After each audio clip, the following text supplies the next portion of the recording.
Drive through the gorge, you'll see them, those massive wind turbines generating renewable energy and offering an alternative to fossil fuel. Well, pretty soon you'll likely start seeing them off Oregon's coast as well. The Biden administration wants to develop up to 7 offshore wind farms on both east and west coasts. Its goal? To generate enough offshore wind energy to power more than 10 million homes by 2030. And Oregon is an ideal spot. Not only do we have the wind, we have the terrestrial electrical infrastructure to support it. So if we are going to do it on the West Coast, Oregon seems like a very appropriate place for us to move forward.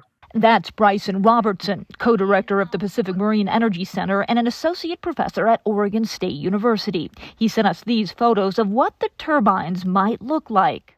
Offshore wind energy on the West Coast will have floating versions of the terrestrial wind turbines that we see in Eastern Oregon.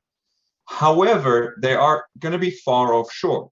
Robertson says a wind farm offshore would have huge benefits. Not only would it provide clean energy and jobs, it would also bring in a lot of money. If we can produce, let's say, green electrons in Oregon, we can export those to California, Washington, and charge a price premium for that. So economically, it makes a lot of sense. The problem, studies have shown those huge turbine blades you see on land kill hundreds of thousands of birds every year. A lot of potential impacts and a lot of unknowns. That's where Lisa Balance comes in. The director of OSU's Marine Mammal Institute just received $2 million to study the impacts of offshore wind farms.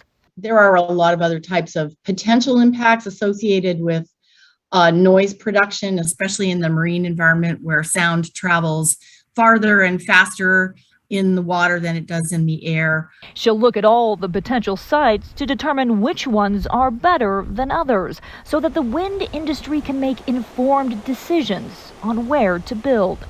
Keely Chalmers, KGW News.